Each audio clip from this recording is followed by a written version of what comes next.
वो काम एक गुरसिक अपने जीवन को बदल करके बता दिया कि ये गुरु का ज्ञान है, ये साध संगत है, ये हमारा सद्गुरु है।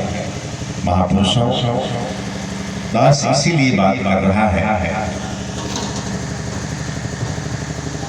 ये जो ये महात्मा के दुकान का उद्घाटन है, हम लोग यहाँ सुमिरन किए हैं, सतगुरु से अरदास किए हैं, सतगुरु इनके भंडारे को भरे।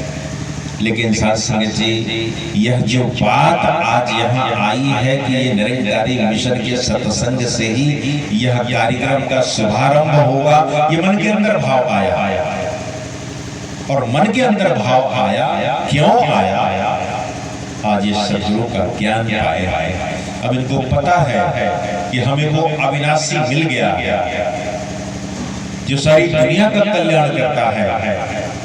चाहे ये भी कह सकते थे कि नारियल फोड़ लेते, ये भी कह सकते थे सत्यनारायण महाराज की कथा करवा लेते, और तमाम सारे संसाधन हैं। लेकिन साथ साथ जी, ये जो मन के अंदर भाव आया है, ये जो निरंकार है, जो सब जगह व्याप्त है, सब जगह फैला हुआ, सब जगह ये निरंकार ही है और निरंकार को ही करना है, निरंकार को ही सब कुछ करना है। सत्संग जी, ये जो मन के अंदर भाव आया है, सतगुरु ने जो भरा है, सारा काम छोड़ करके यह तन कर फल विषय भाई भजो राम सब काम विहाई, सारे काम को छोड़ करके जो सतगुरु ने इनके अंदर ये सुंदर भावना दी है कि हम इस निरंकारी मिशन को ऐसे सत्संग के माध्यम से, इन्हीं महापुरुषों में हमारे गुरु का रूप है, हम इन्हीं गुरु के रूप से हम इस दुकान का उद्घाटन करेंगे। सत्संग जी, ये गुरु का रूप क्यों है, क्यों इसमें गुरु का पावर है? आप सब बड़ी कथा सुनते हैं, बड़ा सत्संग करते हैं, हमारे चाहे वो रामचरितमानस हो, चाहे भागवत हो, तमाम सारी कथाएं हैं। लेकिन एक छोटा सा उल्लेख दास आपसे करेगा।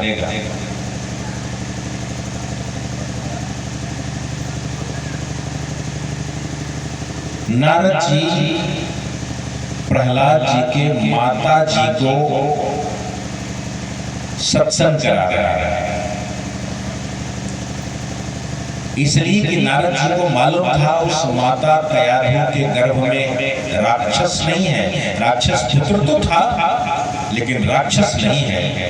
उनको पता था कि इसमें जो बच्चा है वो महान भक्त है भगवान विष्णु का, इसलिए वो आते थे और सत्संग करते थे। और उस सत्संग में माँ के गर्भ में रह करके ही उस प्रहलाद को वो सारा सत्संग ज्ञान था। संसार में आने के बाद जब वो बच्चों के साथ खेल रहे थे तो खेल खेल में एक खेल खेल दिया, और वो खेल बच्चों के समझ में नहीं आया, और बच्चों को समझ नहीं आया तो बच्चों ने कहा ये खेल कहां से लाए, ये खेल तो हम खेल नहीं पाते। तो प्रहलाद ने कहा ये मेरे गुरुजी ने दिया है। कहा तुम्हारे और मेरे गुरु तो एक ही है, तुमको कब दिया और हमको नहीं दिया। कहा मैं इस गुरु की बात नहीं कर रहा, ये जो आज हमको ABCD पढ़ा रहे हैं, जो हमें ये 26 लेटर पढ़ा रहे हैं, या इस गुरु की बात नहीं कर रहा हूं, मैं उस गुरु की बात कर रहा हूं जब मैं माँ के गर्भ में था और माँ के साथ वो सत्संग कर रहे थे और इस जीव और ब्रह्म का निरूपण कर रहे थे कि आत्मा क्या है और परमात्मा क्या है। जब वह निरूपण कर रहे थे उस समय जो सत्संग चल रहा था मैंने उसको सुना है और कहा ये परमात्मा का खेल है, और जो परमात्मा अपने इस जीवों के साथ खेलता है वही खेल है। वो खेल था। उन्होंने कहा कि भाई एक बार भगवान विष्णु सारे जीवों को इकट्ठा किया और सारे जीवों को इकट्ठा करके कहा कि मैं तुम्हारे साथ खेल करना चाहता हूं। सारे जीवों ने कहा कि हम तो आपके अधीन हैं, हम आपकी इच्छा अनुसार चलते हैं, आप जिस तरह से चाहे मुझे उस तरह से उपयोग कर लें।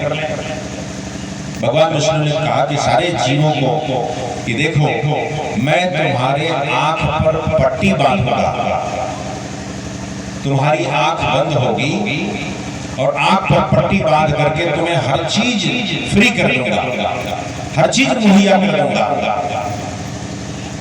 और आंख पर पट्टी बंधी रहेगी और जो आंख पर पट्टी बंधने के साथ मुझे पकड़ लेगा, मुझको खोज लेगा, मुझको प्राप्त कर लेगा,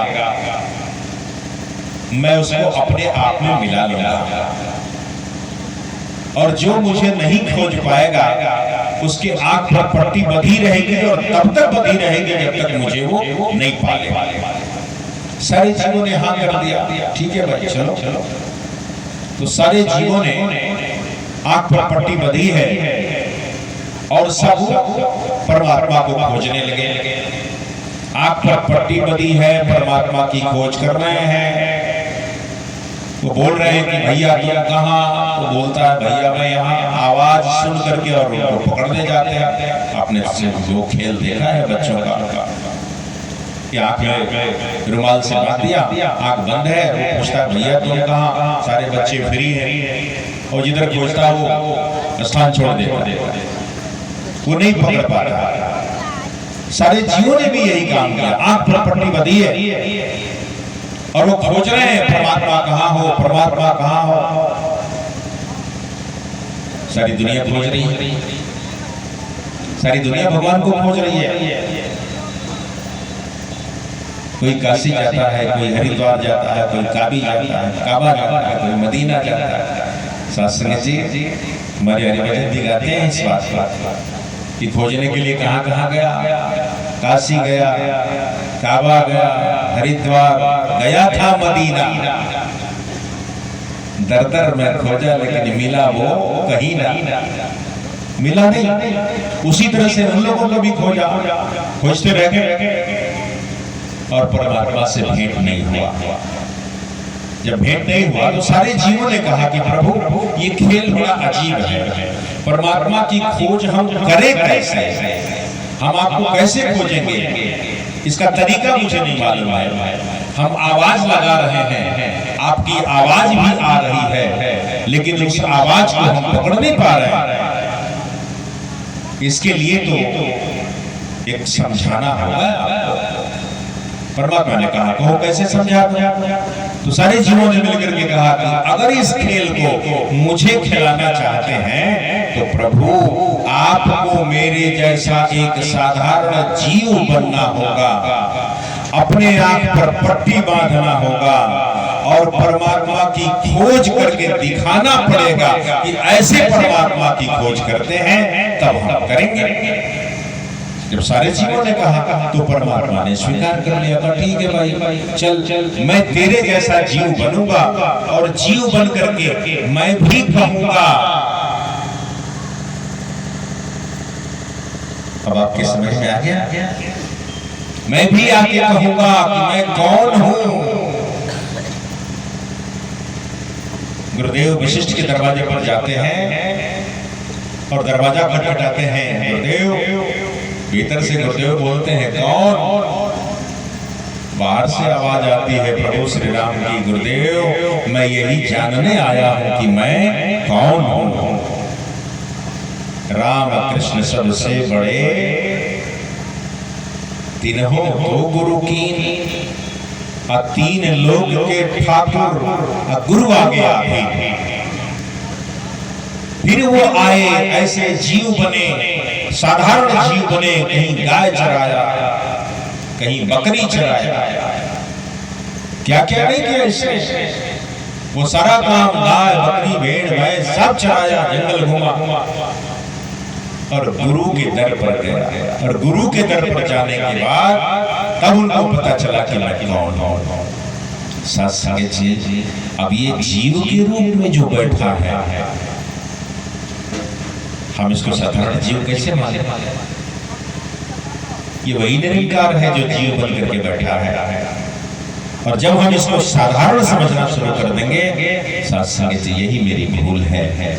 दास इसी बात को कहता है कि कि जब हम किसी महापुरुष को देखते हैं, बुलाते हैं, नाम लेते हैं, साथ संगत जी गुरु ने हमें वो ज्ञान दिया है, एक नूर है सबके अंदर, नर है चाहे नारी है, ब्राह्मण क्षत्रिय वैश्य हरिजन एक की रचना सारी है। साथ संगत जी इसमें हमें प्रभु का दर्शन करना, ये हमें गुरु ने दिया।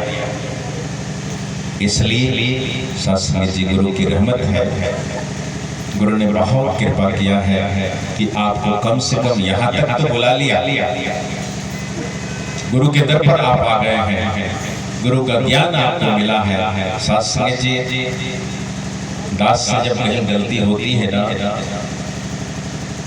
तो पहले तो करना नहीं चाहता, लेकिन सामने वाले से कहीं गलती होती है ना तो तुरंत आईना अपनी ओर कर लेता है कि कहीं ये गलती हमसे नहीं हुआ है, कहीं हमसे गलती हो जाए, अगर हुआ है तो साथ संगत जी उसी समय उस चेहरे को साफ कर लेता है कि हमसे गलती ना हो। साथ संगत जी दास ने पूछा है यहाँ कोई सेवादार नहीं है, तो महात्मा ने कहा कोई है ये नहीं है। साथ संगत जी बात वही याद आ गई, एक जगह प्याऊ लगा था सेठ जी का, सेठ जी प्याऊ चला रहे थे, तो भाई सारे नौकर चाकर लगे थे, अपना पानी दे रहे थे, लोग पी रहे थे, उनके लंच का टाइम हो गया, सारे आदमी खाने पीने चले गए, सेठ जी बैठे थे, पानी पीने के लिए लोग आए, तो कहे अरे भाई पानी दे दो, पानी दे दो, तो सेठ जी कहते थे अरे भाई रुको अभी आदमी नहीं है, कोई आदमी नहीं है।